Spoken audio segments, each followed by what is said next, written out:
آغاز میں خبر یہ، وزیر اعظم شہباز شریف کہتے ہیں متحدہ عرب امارات نے $2 ارب رول اوور کر دیے۔ وفاقی کابینہ کے اجلاس سے خطاب میں کہا اماراتی صدر سے سرمایہ کاری پر مثبت بات ہوئی۔ معیشت مستحکم ہو رہی ہے لیکن بجلی کی قیمت کم ہونے تک زرعی اور صنعتی ترقی نہیں ہو سکتی۔ بجلی کی قیمتوں میں کمی کے لیے IMF کے پاس جانا پڑے گا۔ لوئر کورم میں امن معاہدہ سبوتاژ نہیں ہونے دیں گے۔ معیشت درست سمت میں گامزن ہے۔ وزیر خزانہ محمد اورنگزیب کہتے ہیں حکومت جو اقدامات کر رہی ہے وہ ملک کے مفاد میں ہے۔ حکومت کے خرچے کم کرنے کے منصوبے سے قوم کو آگاہ کر رہے ہیں۔ اخراجات میں کمی کے لیے ہوائی باتیں نہیں کرنا چاہتے۔ سفر تھا میکرو اکنامک اسٹیبلٹی کی طرف، اس پہ فوکس کیا گیا۔ As we speak we are in a good place. وہ جو سارے اہداف ہیں بالکل درست سمت میں جا رہے ہیں، اور جیسے میں نے ایک اڑان پاکستان کے وقت یہ بات کی تھی، اس کے اوپر ہم ایک سسٹینیبل گروتھ کی طرف لے کر جائیں ملک کو، تاکہ ہم بوم اینڈ بس سائیکل سے نکل سکیں۔ ٹیکنالوجی کی ٹرانسفارمیشن چل رہی ہے FBR میں for the custom side. Prime minister صاحب اس کا باضابطہ انوگریشن بھی کریں گے کل کراچی میں۔ مین مقصد تو یہی تھا کہ فیڈرل گورنمنٹ کے اخراجات میں کمی لے کر آئے۔ پہلا سوال یہ تھا کہ یہ وفاقی حکومت کو کام کرنا چاہیے یا جو ساری ثوابدید ہے اور جو سارا یہ کام ہے یہ صوبوں کے حوالے کر دینا چاہیے۔ 900 بلین کا خرچہ ہے جو وفاقی حکومت کا خرچہ ہے، رفلی ان دیٹ رینج۔ ہم نے نہ صرف منسٹری کو سنا، every single entity was given time. حکومت نے تاحال بانی PTI سے ملاقات کے لیے رابطہ نہیں کیا۔ بانی PTI سے ملاقات کے بغیر مذاکراتی عمل آگے نہیں بڑھ سکتا۔ PTI رہنما اسد قیصر نے سماجی رابطے کی ویب سائٹ پر لکھا اگلی مذاکراتی نشست سے قبل بانی PTI سے ملاقات ضروری ہے۔ پارلیمانی پارٹی اراکین اور کور کمیٹی کو مذاکراتی عمل پر مکمل اعتماد میں لیا گیا ہے۔ پاکستان اس وقت شدید معاشی اور سیکیورٹی چیلنجز کا سامنا کر رہا ہے۔ ان حالات میں ضروری ہے سب لوگ ذاتی مفادات بھلا کر قومی مفاد کو ترجیح دیں۔ ہماری خواہش ہے ملک ترقی کی راہ پر گامزن ہو اور فریقین مل کر مستقبل بہتر بنائیں۔ 2025 سیاسی استحکام کا بھی سال ہے۔ آپس میں بات چیت سے کئی راستے کھلتے ہیں۔ حکومت اور PTI کے مذاکرات ابھی تک مثبت چل رہے ہیں۔ وزیر اطلاعات عطا تارڑ کہتے ہیں سیاسی قیادت جماعتوں اور سیاستدانوں پر تنقید کریں۔ دفاعی اداروں اور معیشت پر تنقید سے سب کا نقصان ہوتا ہے۔ اب تو بانی PTI نے بھی کہہ دیا ہے معیشت مستحکم ہو گئی ہے۔ بارے میں اچھی سوچ رکھیں۔ آپ نے تنقید میں تنقید کرنی ہے، پولیٹیکل لیڈرشپ پہ کریں، پولیٹیکل پارٹیز پہ کریں، سیاست دانوں پہ کریں، بٹ دفاعی اداروں پہ، اپنی اکانومی پہ، اس سے سب کا نقصان ہوتا ہے، کلیکٹیو نقصان ہوتا ہے۔ تو اس لیے اپنی تنقید کا نشانہ جو ہے وہ آپس میں رکھیں۔ پازیٹیو سینٹیمنٹ کو ابھارنے کی ضرورت ہے۔ اب تو بانی چیئرمین PTI نے کہہ دیا ہے کہ اکانومی سٹیبلائز ہوگی، تو پیچھے کیا رہ گیا؟ باہر بیٹھوں کو بھی سیکھنا چاہیے۔ 2025 جو ہے وہ انشاءاللہ تعالیٰ پولیٹیکل سٹیبلٹی کا بھی سال ہوگا۔ آپس میں میل ملاپ سے، بات چیت سے کئی رستے کھلتے ہیں۔ وہ مذاکراتی کمیٹیز آپس میں بات چیت کر رہی ہیں، ابھی تک جو چل رہے ہیں وہ مثبت چل رہے ہیں۔ میرا گھر جلانا کسی کا سیاسی حق نہیں ہو سکتا۔ اسپیکر پنجاب اسمبلی ملک محمد احمد خان کہتے ہیں جرائم کو مذاکرات کی آڑ دینا چاہتے ہیں تو سب سے بڑا ناقد میں ہوں گا۔ اپنی حدود طے کریں، سیاست کا دائرہ تبدیل کریں، پھر میں مذاکرات کو مانوں گا۔ مذاکرات کو NRO کا رنگ دینا افسوسناک ہے۔ PTI رہنما شوکت یوسفزئی کہتے ہیں حکومت نے سنجیدگی نہ دکھائی تو مذاکرات کا عمل متاثر ہو سکتا ہے۔ مذاکراتی کمیٹی کا بانی PTI سے ملاقات نہ کرانا حکومت کی بدنیتی ظاہر کر رہا ہے۔ حکومت کی طرف سے ان مذاکرات کو NRO کا رنگ دینا انتہائی افسوسناک ہے۔ مذاکراتی کمیٹی کو عمران خان سے ملاقات کی اجازت نہ دینا اس سے حکومت کی بدنیتی ظاہر کرتی ہے۔ حکومتی ٹیم ہے، مذاکراتی ٹیم، وہ تو جب چاہے اپنے لیڈر کے ساتھ ملاقات کر سکتے ہیں۔ پاکستان تحریک انصاف کی جو مذاکراتی کمیٹی ہے ان کو عمران خان سے ملاقات کے لیے ایک ہفتے کا انتظار کرنا پڑتا ہے۔ تو اگر حکومت نے مذاکرات کو کامیاب کرنا ہے 28 تاریخ سے پہلے یہ مذاکرات کامیاب کرنا پڑیں گے۔ جو اس وقت تاخیری حربے ہو رہے ہیں، میں نہیں سمجھتا کہ اس سے کوئی حکومت کو فائدہ ہو سکتا ہے۔ لگتا ہے حکومت یہ مذاکرات خوف میں کر رہی ہے۔ عمران خان کبھی بھی NRO نہیں لے گا، عدالتی نظام کے ذریعے اپنے آپ کو بے گناہ ثابت کر کے باہر آئے گا۔ اسلام آباد ڈویژن عدالت نے بانی PTI اور بشرا بی بی کی عبوری ضمانتوں میں 28 جنوری تک توسیع کر دی۔ بانی PTI کے خلاف 6 اور بشرا بی بی کے خلاف 1 مقدمے میں عبوری ضمانتوں کی درخواستوں پر سماعت ہوئی۔ سماعت ایڈیشنل سیشن جج محمد افضل مجوکا نے کی۔ دوران سماعت بشرا بی بی کے وکیل نے حاضری استثناء کی درخواست دائر کی جسے عدالت نے منظور کر لیا۔ جونیئر وکیل نے عدالت کو بتایا بانی پی ٹی آئی کے وکیل سلمان صفدر دوسرے کیس میں مصروفیات کے باعث پیش نہیں ہو سکتے۔ عدالت نے عبوری ضمانتوں پر سماعت 28 جنوری تک ملتوی کر دی۔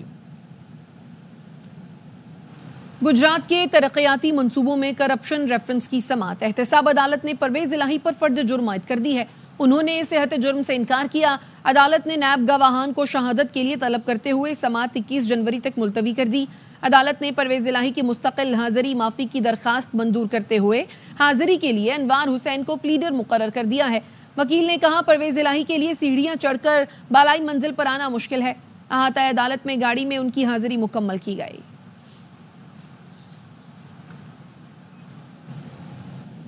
سپریم کورٹ کے آئینی بینچ نے جیلوں میں 9 مئی کے ملزمان سے رویوں سے متعلق رپورٹ طلب کر لی۔ جسٹس مسرت ہلالی نے ریمارکس دیے سپریم کورٹ نے تو حکم بھی جیل مینول کے مطابق سلوک کا دیا تھا، لیکن پنجاب اور وفاقی حکومت عدالتی حکم کو نہیں مان رہے۔ جسٹس امین الدین خان کی سربراہی میں 7 رکنی آئینی بینچ میں فوجی عدالتوں کے کیس کی سماعت ہوئی۔ جسٹس جمال خان مندوخیل نے ریمارکس دیے آئین میں اختیارات کی تقسیم بالکل واضح ہے، ایگزیکٹو عدلیہ کا کردار ادا نہیں کر سکتا۔ جسٹس محمد علی مظہر نے کہا اگر شہری آرمی ایکٹ میں درج جرم کا مرتکب ہوا تو ٹرائل ہوگا، صرف چوکی کے باہر کھڑے ہونے پر تو شہری کے ساتھ کچھ نہیں ہوگا۔ جسٹس جمال نے کہا کیا ایگزیکٹو اپنے خلاف جرم میں خود جج بن سکتا ہے؟ اس پر وکیل وزارت دفاع خواجہ حارث نے کہا آپ کی بات درست ہے۔ جسٹس جمال نے کہا فرض کریں ایک چیک پوسٹ پر عام شہری جانے کی کوشش کرتا ہے تو کیا یہ بھی آرمڈ فورسز کے فرائض میں خلل ڈالنے کے مترادف ہوگا؟ جسٹس مسرت ہلالی نے کہا جسٹس جمال مندوخیل کا سوال بہت اہم ہے، کسی چیک پوسٹ پر سویلین کا تنازع ہو جائے تو ٹرائل کہاں ہوگا؟ جسٹس محمد علی مظہر نے کہا آرمی ایکٹ کا نفاذ کن جرائم پر ہوگا؟ اس کا جواب آرمی ایکٹ میں موجود ہے۔ جسٹس مسرت ہلالی نے کہا اختیارات کو وسیع کر کے سویلین کا ٹرائل ہو رہا ہے، سوال یہ ہے کہ سویلین کا ٹرائل ہو سکتا ہے یا نہیں۔ آئینی بینچ نے کل سماعت کے لیے مقرر دیگر مقدمات بھی منسوخ کر دیے۔ جسٹس امین الدین خان نے کل خواجہ حارث کو دلائل مکمل کرنے کی ہدایت کرتے ہوئے کہا کل بھی صرف فوجی عدالتوں کا ہی کیس سنا جائے گا۔ مذاکرات نون لیگ کی درخواست پر پیپلز پارٹی نے نون لیگ کو 10 جنوری تک مشاورت کے لیے مہلت دے دی ہے۔ پی پی ذرائع کا کہنا ہے نون لیگ تحریری معاہدے پر عمل درآمد پر مشاورت کر کے جواب دے گی۔ پنجاب پاور شیئرنگ فارمولا مذاکرات میں اہم رکاوٹ ہے۔ نون لیگ پی پی کو پنجاب میں سپیس نہیں دینا چاہتی۔ نون لیگ پنجاب پاور شیئرنگ کے سوا مطالبات تسلیم کرنے پر آمادہ ہے۔ سندھ، کے پی اور بلوچستان سے متعلق بیشتر مطالبات منظور ہونے کا قوی امکان ہے۔ لوئر کرم کے علاقے مندوری میں تاحال دھرنا جاری ہے۔ گزشتہ روز پولیس نے دھرنا ختم کرانے کے لیے مذاکرات کیے تھے۔ مظاہرین کا کہنا ہے گرینڈ جرگہ مندوری آ کر ان سے مذاکرات کرے اور بگن میں متاثرہ دکانوں اور گھروں کے معاوضے کی یقین دہانی کرائی جائے۔ کمشنر کوہاٹ کی سربراہی میں آج گرینڈ جرگے کی مندوری آمد اور مذاکرات کا امکان ہے۔ کرم میں دفعہ 144 نافذ ہے۔ اسلحے کی نمائش اور لوگوں کے اکٹھا ہونے پر پابندی ہے۔ مشیر اطلاعات خیبر پختونخوا بیرسٹر سیف کا کہنا ہے کرم کے راستے کو محفوظ بنا کر قافلے کو جلد روانہ کیا جائے گا۔ مرکزی شاہراہ پر سیکیورٹی سخت کی جا رہی ہے، چیک پوسٹیں اور نفری بڑھائی جا رہی ہے۔ 1 فروری تک تمام بنکرز ختم کر دیں گے اور سب سے ہر قسم کا اسلحہ لے لیا جائے گا۔ کرم میں امن قائم کرنے کے لیے عوام انتظامیہ کا ساتھ دیں۔ بیرسٹر سیف نے یہ بھی کہا ڈپٹی کمشنر پر حملہ کرنے والے جلد قانون کی گرفت میں ہوں گے۔ گورنر سندھ سے ضلع کرم کے عمائدین کے 18 رکنی وفد نے ملاقات کی۔ عمائدین نے دوائیوں اور غذائی اشیاء کی فراہمی پر گورنر سندھ کا شکریہ ادا کیا اور انہیں ضلع کرم آنے کی دعوت دی۔ گورنر نے کہا کرم کے مسائل کے حل کے لیے موجودہ حکومت پرعزم ہے۔ کرم کے متاثرہ علاقوں میں کروڑوں کی دوائیاں اور امدادی سامان بھیج چکے، ضرورت پڑنے پر مزید امدادی سامان بھی روانہ کریں گے۔ کرم کے مسائل کے مستقل حل کے لیے تمام اسٹیک ہولڈرز کو مل کر کام کرنا ہوگا۔ باہمی اتحاد سے بیرونی سازش ناکام بنائی جا سکتی ہے۔ امریکی رکن کانگریس نے افغان طالبان کی مالی امداد سے متعلق خطرے کی گھنٹی بجا دی۔ رکن امریکی کانگریس ٹم برشٹ نے نومنتخب امریکی صدر کو افغان طالبان کی مالی امداد روکنے کے لیے خط لکھ دیا۔ ٹم بوشٹ نے مطالبہ کیا طالبان کو دی جانے والی امریکی غیر ملکی امداد روک دی جائے. طالبان کو فنڈز فراہم کرنے سے دہشت گردی کی مالی معاونت کا منصوبہ بنایا جا رہا ہے. امریکہ کو بیرون ملک اپنے دشمنوں کی مالی امداد نہیں کرنی چاہیے. بائیڈن انتظامیہ کے تحت امریکی غیر ملکی امداد بالواسطہ طالبان کی مالی معاونت کر رہی تھی. خبر حیدرآباد سے، جہاں قاسم آباد میں تجاوزات کے خلاف آپریشن ہوا، پولیس اور مکینوں میں جھڑپ ہوئی ہے. تازہ ترین صورتحال کیا ہے، اشوک شرما سے جان لیتے ہیں. اشوک بتائیے. جی، یہ قاسم آباد کا علاقہ ہے، شورا گوٹ. وہاں وادو کے روڈ پر جو ہے ایک کچی آبادی قائم ہے. اس میں ضلع انتظامیہ کی جانب سے وہاں گھر خالی کرنے کے لیے نوٹس جاری کیے گئے تھے. آج اینٹی انکروچمنٹ فورس اور قاسم آباد پولیس نے مشترکہ کارروائی کی. وہاں پر بھاری مشینری لے کر پہنچے تھے اور گھر خالی کرنے کے لیے وہاں پر کچھ تجاوزات مسمار کرنے کی کوشش کی. اس دوران جو ہے وہ مکینوں نے بھرپور مزاحمت کی، جس کے بعد پولیس نے وہاں پر لوگوں کو منتشر کرنے کے لیے جب ہوائی فائرنگ کی تو صورتحال کشیدہ ہو گئی. پولیس اور جو مکین ہیں ان کے درمیان جھڑپیں ہوئی، جس میں پولیس پر پتھراؤ کیا گیا، جس کے بعد بھاری مشینری لے کر جو اینٹی انکروچمنٹ فورس تھی وہ سائڈ پہ ہو گئی. پولیس بھی وہاں سے روانہ ہو گئی ہے. اس واقعے میں 2 افراد جو ہے وہ زخمی بتائے گئے ہیں. پولیس کا کہنا ہے کہ فی الحال جو ہے وہ صورتحال کنٹرول میں ہے. جی، بہت شکریہ اشوک شرما. تھانہ صدر تاندلیاں والا کے حوالات میں 3 بھائیوں کا قتل. آر پی او نے قصوروار ثابت ہونے پر 8 افسران اور اہلکاروں کو معطل کر دیا. جن اہلکاروں کو معطل کیا گیا ان میں سابق ایس ایچ او تھانہ سٹی انسپکٹر بشارت علی، انسپکٹر عمران سرور، سب انسپکٹر پرویز خالد، سب انسپکٹر مبشر حسین شامل ہیں. محرر نعیم حسن، محرر نعمان علی، ہیڈ کانسٹیبل ریاض احمد اور کانسٹیبل محمد عثمان کو بھی معطل کر دیا گیا ہے. کراچی میں سی ٹی ڈی انٹیلیجنس کا شہری کو اغوا کر کے اکاؤنٹ سے رقم منتقلی کا کیس. ایس ایس پی کا کہنا ہے واقعے میں ملوث 8 ملزمان گرفتار کیے جا چکے ہیں. ملزمان میں ایک سی ٹی ڈی کا اور ایک سی پیک پر مامور اہلکار بھی شامل ہے. مرکزی ملزم سی ٹی ڈی اہلکار علی رضا اور 6 دیگر ملزمان فرار ہیں. جن اکاؤنٹس میں رقم ٹرانسفر ہوئی ان کے مالکان کو بھی گرفتار کریں گے. سی سی ٹی وی فوٹیجز اور ڈیجیٹل شواہد کی مدد سے تفتیش کو آگے بڑھا رہے ہیں. کراچی انٹر بورڈ کے نتائج جاری ہوئے تو میٹرک میں A1 گریڈ لینے والی طالبات شگفتہ اور زہرا کے پاؤں تلے زمین نکل گئی.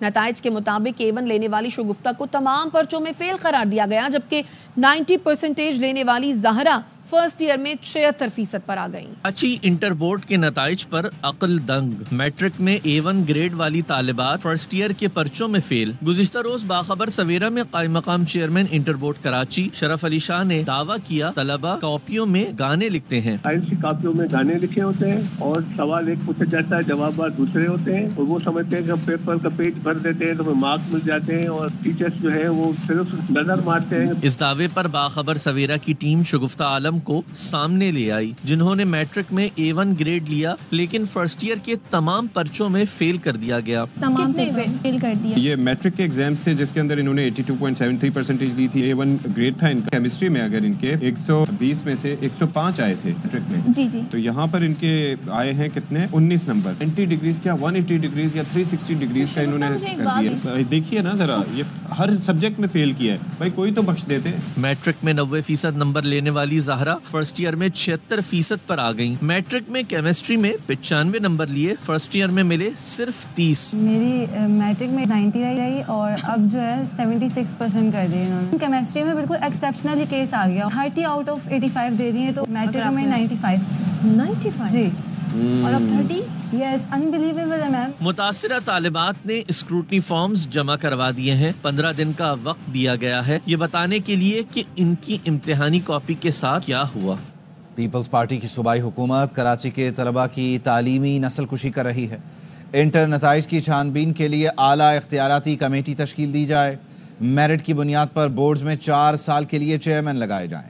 امیر جماعت اسلامی کراچی منعم ظفر کہتے ہیں لوگ چاند اور مریخ پر جا رہے ہیں اور کراچی کے بچے گٹر میں گر کر جاں بحق ہو رہے ہیں. پیپلز پارٹی کی 16 سال سے برسر اقتدار حکومت کراچی کے طلباء کی تعلیمی نسل کشی کر رہی ہے. انٹر بورڈ کے جو نتائج اس میں خرد برد کی گئی ہے. اس پورے ظلم کے خلاف جماعت اسلامی آواز بلند کرے گی. ہمارا واضح مطالبہ یہ ہے تعلیم کو کاروبار بنانے سے روکا جائے. کراچی کے اسٹیک ہولڈرز پر مشتمل اعلیٰ اختیاراتی کمیٹی تشکیل دی جائے اور یہ اپنی واضح اور مکمل رپورٹ پیش کرے. ایڈاکزم کا خاتمہ کیا جائے. میرٹ کی بنیاد پر 4 سال کے لیے بورڈز کے چیئرمین کنٹرولر آف ایگزامینیشن کا تقرر ہونا چاہیے. اسکروٹنی کا عمل فری آف کاسٹ ہونا چاہیے. لوگ چاند پہ جانے کی بات کر رہے ہیں, مریخ پہ جانے کی بات کر رہے ہیں اور کراچی کے اندر بچے گٹر میں گر کر جو ہے وہ جاں بحق ہو رہے ہیں. شرم کا مقام ہے قابض میئر مرتضی وہاب صاحب کے لیے. پھر اس پہ افسوس کی بات یہ کہ آپ یہ کہیں کہ یہ میری ریسپانسبلٹی نہیں ہے. ہر ادارہ کرپشن کا اڈا بنا ہوا ہے اور یہ سارے کرپٹ افراد مرتضی وہاب صاحب کے دائیں بائیں نظر آتے ہیں. اپوزیشن لیڈر سندھ اسمبلی علی خورشیدی کہتے ہیں 2008 میں پیپلز پارٹی حکومت آئی تو شہر سے پانی غائب ہو گیا. واٹر کارپوریشن کے سی ای او کو کام کرنے سے روکا گیا. وفاقی یا صوبائی حکومت نہیں کہہ سکتی اس سال یا اگلے سال K4 منصوبہ مکمل ہو جائے گا. سندھ میں اینٹی کرپشن کا بنیادی کام رشوت ستانی ہے. 2/3 جو ہے وہ آبادی پہ پانی میسر نہیں ہے. اس کا نتیجہ یہ آتا ہے کہ لوگ کنڈے لگانا شروع کر دیتے ہیں, لائنوں کو پنکچر کیا جاتا ہے, علاقوں کا پانی روک کے دوسرے علاقوں میں دے دیا جاتا ہے. سی او صاحب کو کام کرنے سے روکا گیا. سندھ میں اینٹی کرپشن کا بنیادی کام رشوت ستانی کرنا ہے. میں جس علاقے میں سال میں صرف 4 بار پانی آتا ہے, نیٹ ورک پکڑا گیا. پچھلے 2 سالوں سے ہم سنتے ہوئے آ رہے ہیں سردیوں کا سیزن جب بھی آتا ہے واٹر کارپوریشن کی جانب سے کریک ڈاؤن کیے جاتے ہیں. جیسے ہی مارچ شروع ہوگا لاکھوں روپے رشوت دے کے دوبارہ لگا دیے جائیں گے. کنیکشن انلیگل لگنا بند ہوں گے. نہ پانی کی کمی جو پوری کی جا سکتی ہے K3 تک نہ یہ کنڈے کے کنیکشنز لگتے تھے. 2008 آنورڈز اس شہر پہ پیپلز پارٹی کی حکومت آ گئی, پانی غائب ہو گیا. کوئی حکومت چاہے وہ وفاقی ہو چاہے وہ صوبائی ہو یہ نہیں کہہ سکتے کہ اس سال کے اینڈ میں یا نیکسٹ ایئر میں K4 کا پروجیکٹ کمپلیٹ ہو جائے گا. یہ ہے مسئلہ. ٹھیک کرنے کے لیے نیتوں کا ٹھیک ہونا ضروری ہے. اپڈیٹ کریں آپ کو کہ زرداری ہاؤس اسلام آباد میں بلاول بھٹو سے سبکدوش امریکی سفیر ڈونلڈ بلوم نے ملاقات کی. بلاول بھٹو نے امریکی سفیر ڈونلڈ بلوم کی سفارتی خدمات پر انہیں سراہا. جہانگیر خان مزید بتائیں گے. جی جہانگیر. پاکستان میں تعینات امریکی سفیر ڈونلڈ بلوم نے بلاول بھٹو زرداری سے ملاقات کی ہے. اس ملاقات کے دوران 2 طرفہ تعلقات کے فروغ سمیت باہمی دلچسپی کے امور پر تبادلہ خیال کیا گیا. بلاول بھٹو زرداری نے سبکدوش ہونے والے امریکی سفیر ڈونلڈ بلوم کی سفارتی خدمات پر ان کو سراہا اور اس موقع پر سبکدوش ہونے والے امریکی سفیر نے پاک امریکہ تعلقات میں مزید فروغ کی خواہش کا اظہار کیا. چیئرمین بلاول بھٹو زرداری اور سبکدوش ہونے والے امریکی سفیر ڈونلڈ بلوم نے پاک امریکہ تعلقات میں مزید استحکام پر بھی اتفاق کیا ہے. بہت شکریہ Jahangir. Chairman P T I barrister Gohar کہتے ہیں کہ مذاکرات میں تعطل نہیں آیا لیکن بانی پی ٹی آئی سے ملاقات ناگزیر ہے. ملاقات میں اب کوئی رکاوٹ نہیں ہونی چاہیے تھی. ہم مذاکرات کے لیے بہت آگے آ چکے ہیں. پاکستان کے لیے مذاکرات کا کامیاب ہونا ضروری ہے. بیرسٹر گوہر نے کہا کہ 190 ملین پاؤنڈ کیس کا فیصلہ ڈیل کی وجہ سے مؤخر ہو رہا ہے تو ایسا نہیں ہوگا. بانی پی ٹی آئی واضح کر چکے ہیں کہ وہ کوئی ڈیل نہیں چاہتے. ہم نہیں چاہتے بانی پی ٹی آئی کی رہائی کسی ایگزیکٹو آرڈر کے نتیجے میں ہو. ہم چاہتے ہیں قانونی طور پر اسے مکمل کیا جائے اور پھر رہائی ہو. کشمیر کی پرکیف وادیاں, گلگت بلتستان کے فلک بوس پہاڑ, بلوچستان کے میدان, مری کے کوہسار اور ساحلی شہر کراچی, ہر جگہ سردی نے اپنا رنگ جما دیا. کہیں برف باری ہو رہی ہے تو کہیں یخ بستہ ہوائیں لہو جما رہی ہیں. چین کے زیر اہتمام تبت میں زلزلے نے تباہی مچا دی ہے. اب تک 95 افراد کی اموات اور درجنوں کے زخمی ہونے کی اطلاعات ہیں. بھارت اور نیپال میں بھی زلزلہ محسوس کیا گیا. پاک بحریہ کی سالانہ کوسٹل کمانڈ ایفیشنسی پریڈ 2024 کا کراچی میں انعقاد ہوا. پاک بحریہ کے سربراہ ایڈمرل نوید اشرف تقریب میں بطور مہمان خصوصی شریک ہوئے. تقریب پاک بحریہ کی کوسٹل کمانڈ کے آپریشنل سال کے کامیاب اختتام کی نشاندہی کرتی ہے. پاکستان کے ساحلی علاقے کے تحفظ کے لیے پاکستان نیوی کوسٹل کمانڈ کی کاوشیں قابل ستائش ہیں, نیول چیف نے کہا. نیول چیف نے بہترین کارکردگی کا مظاہرہ کرنے والے یونٹس کو اعزازی شیلڈ سے نوازا. پاک بحریہ کے سینئر حاضر سروس اور ریٹائرڈ نیول افسران بھی تقریب میں شریک تھے. تقریب میں سول معززین کی بھی بڑی تعداد نے شرکت کی. اب تک کے لیے اتنا ہی. دیکھتے رہیے AR1.